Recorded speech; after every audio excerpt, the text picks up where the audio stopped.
Alors parlons d'un sujet un peu tabou dans la fonction publique, ce manager qui, disons-le, hésite à recadrer ses agents. Ça peut sembler être un petit détail, mais en réalité c'est un véritable poison pour une organisation. La question c'est comment les RH peuvent-elles transformer ce défi en une opportunité de renforcer le leadership? C'est ce qu'on va voir ensemble. Et attention, on ne parle pas d'un cas isolé, loin de là. Cette hésitation managériale, en fait, elle est partout. C'est le genre de problème qui s'installe en douceur, sans faire de bruit, mais dont les conséquences, elles, peuvent être vraiment explosives.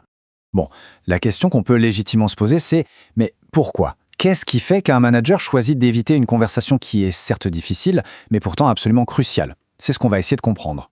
Pour y voir plus clair, voici le plan. On va commencer par définir le profil du manager qui hésite. Ensuite, on creusera les raisons de ce silence. Puis, on mesurera le coût de l'inaction. On verra ensuite le rôle absolument central des RH. Et pour finir, on explorera comment on peut bâtir une véritable culture de soutien. Allez, c'est parti. Première étape donc, le manager hésitant. Et il y a une chose qu'il faut bien comprendre dès le départ. Son hésitation, ce n'est pas juste un petit défaut de caractère, non. C'est un vrai risque pour toute l'organisation. Et les conséquences, elles, ne tardent jamais. C'est un effet domino quasi immédiat. Un comportement qui n'est pas corrigé devient petit à petit la nouvelle norme. Le résultat? Eh bien, la qualité du service public se dégrade, des tensions apparaissent dans l'équipe et l'autorité du manager, elles font comme neige au soleil. Bon, allons maintenant au cœur du sujet. Pour pouvoir aider efficacement un manager, il faut d'abord comprendre pourquoi il hésite. L'idée, ce n'est pas du tout de le pointer du doigt, mais de voir que les causes sont souvent un mélange assez complexe de plusieurs facteurs. Et des raisons, il y en a un paquet. On a le cas d'école du super expert technique promu manager qui découvre soudain que gérer des humains, ce n'est pas du tout la même chose que de gérer des dossiers. Il y a aussi cette peur, très humaine, d'endosser le rôle du méchant, surtout s'il doit recadrer des personnes qui étaient ses collègues la veille. Ajoutez à ça la complexité administrative, la peur d'une réaction syndicale et un sentiment d'isolement, et vous obtenez le cocktail parfait pour l'inaction. Il faut bien se le dire, ne rien faire a toujours un coût. Et dans ce cas précis, il est très très élevé. Parce que l'inaction, ce n'est jamais un statu quo. C'est en réalité une porte qu'on ouvre à la dégradation, avec un effet boule de neige qui est garanti. Et cette spirale infernale, elle est assez facile à visualiser. Étape 1, les agents les plus engagés, écœurés par ce qu'ils perçoivent comme une injustice, commencent à se démotiver. Logique. Étape 2, les comportements problématiques se généralisent. Puisque personne ne dit rien, tout semble permis. Étape 3, le climat de travail devient toxique. Le quotidien devient une souffrance. Et l'étape finale, l'organisation elle-même se retrouve face à des risques juridiques pour ne pas avoir protégé ses équipes. C'est une pente vraiment très glissante. Alors, comment on fait pour sortir de cette spirale? Il y a un acteur qui peut vraiment tout changer, la direction des ressources humaines. Mais pour ça, son rôle doit évoluer.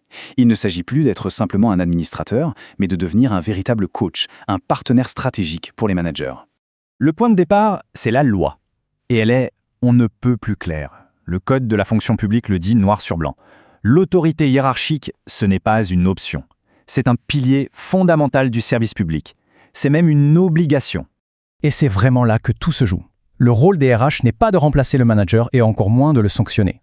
C'est tout l'inverse. Il s'agit de le soutenir, de le conforter dans sa position et de lui donner les bons outils pour qu'il puisse exercer son autorité sereinement. Alors concrètement, comment on fait ? L'erreur classique, c'est que les RH court-circuitent le manager en allant parler directement à l'agent. C'est la pire des choses à faire. Ça le décrédibilise complètement.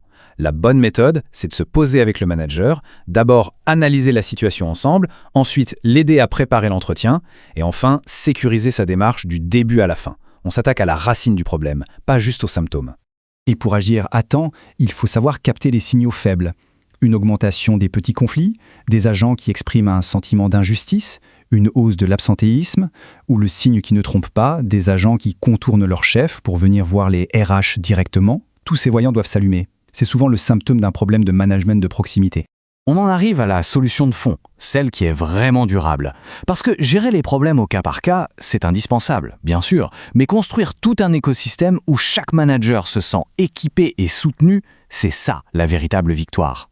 Et la clé de tout, c'est le soutien qui vient d'en haut. Un manager osera prendre ses responsabilités s'il sait que sa direction et les RH le soutiennent sans ambiguïté. Sans ce filet de sécurité, pourquoi prendrait-il le moindre risque? L'évitement devient sa seule stratégie de survie. Et voilà l'objectif ultime, créer une véritable culture managériale, c'est-à-dire un environnement de travail où le soutien est la norme et non l'exception, où on se forme en continu au leadership et où les règles du jeu sont claires et partagées par tout le monde. Finalement, le message est vraiment porteur d'espoir. Un manager qui est en difficulté, ce n'est pas un échec, c'est une opportunité.